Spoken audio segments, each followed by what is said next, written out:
Tells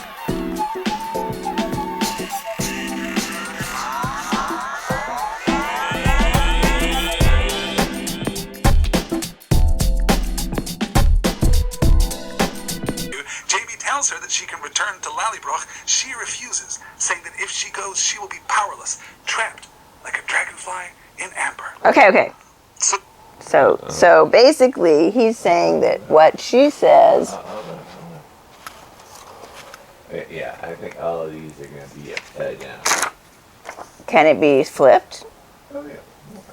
All right. So he's saying that she's saying if she returns to Lallybroch, what? I'm writing it down so I don't forget. Basically, what I was listening to, the podcast again, was to hear what Alastair said about them referring to Dragonfly and Amber. So in the TV show, they bring up the reference. Caught in the Amber. Are we talking about the Fringe now? Yeah, right. Are we talking about? Totally, Fringe now? Yeah, that could totally be a Fringe episode. Caught in the Amber. Yep. I want them to know, and maybe they can tell more if it's in my voice than an email, that I'm not picking any kind of a fight or strongly disagreeing with anything that they say. Don't make the camera fall on me. The point I'm making is I kind of remember it as totally differently, but it might have been that I never understood what Diana Gabaldon's reference to the Dragonfly and Amber meant. Because what I thought it sort of meant is that Claire is caught in time. That she is the Dragonfly and Amber caught in time. Which it actually maybe is a similar reference to what they're making here in the TV show. You know, that a Dragonfly and Amber is forever still existing, but sort of trapped in its situation. I mean, it came from prehistoric times, and you can still look at it there, trapped in its amber. No matter what time period you're in, it's still sort of frozen there. It surprised me that I had such a different reaction to one of the scenes that Lani and Alastair, for different reasons, seem to have such a problem with. And that was the flashbacks to the 1940s and how that was dealt with and whether it was resolved or whether it should have been resolved. Two different things. Lani said that she didn't feel like there was enough synchronicity between the way they dealt with it because in the past... in the past that was the future, Claire had this sort of pal that she made friends with that in the end of the day is dying on the other side of the road and she's completely helpless to go help him. And Lani said, well, if there was someone in the past that she was paired with that maybe she's going to be able to help, that would make it like a neater, and believe me, I am not an expert like Lani in how stories should be connected, but to me, that's what it is about. In a warfare situation... Couldn't you just use an iPhone app for that? I'm being very serious here. Okay. In a warfare situation like they're portraying, it's not so neatly wrapped up that the next time you go through it, you're going to figure out a way to fix it, that it's something that you're going to have any control over. I mean, Jamie said it himself in the where he said, like, your courage enough cannot combat this modern army. It's not possible for her to get over her post-traumatic stress syndrome and somehow make it all right the second time. In an actual war situation, it's going to happen again just like that.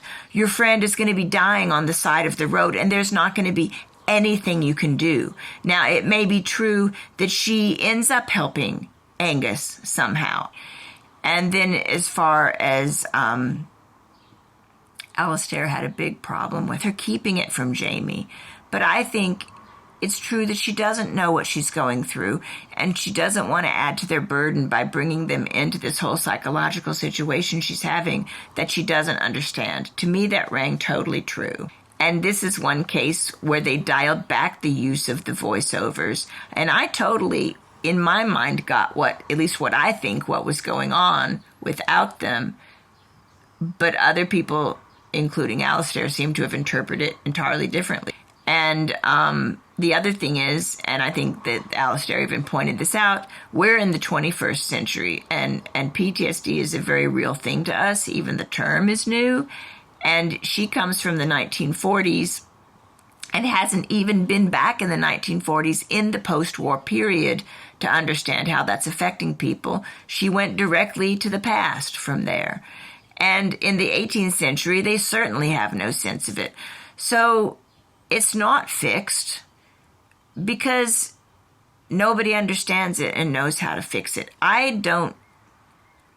In Katrina's acting, after that whole scene where Jamie is holding her and telling her he'll send her back to Lollybrock, and she says, no, I don't want to go back to Lollybrock. I want to stay here. I don't get the idea that they're skating past her PTSD and saying it's over. I think that the stark reality is there's nothing to be done. The horrifying futility of dealing with that situation was what I took away from that scene. Two things about Dougal. First of all, I didn't really understand Dougal's threat.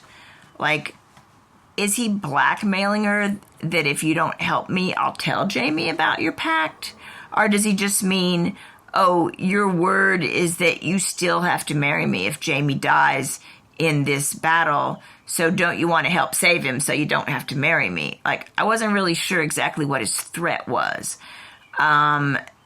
And then when she said that Jamie knows all about it, I actually did wonder if Jamie knows all about it. And I kind of thought she was lying to him, because we certainly have never seen any evidence of the fact that that conversation never came up between them. Not that many things couldn't happen off camera.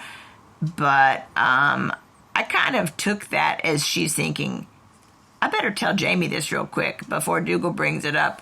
You mentioned how they're showing Dougal a little more of a psychopath than he is in the book, maybe, and that maybe he's a more interesting adversary if he's a little less of a psychopath.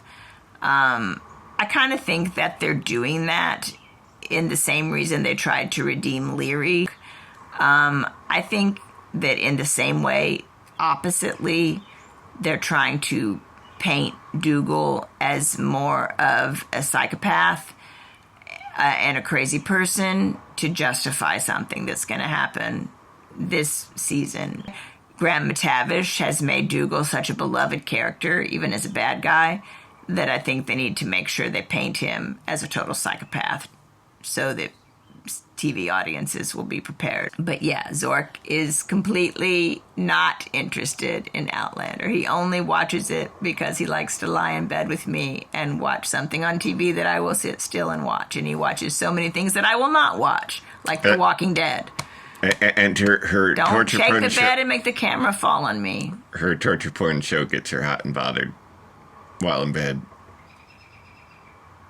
I'm editing that out because that is so not true. As soon as Outlander's over, I go and listen to Lani and Alastair's podcast.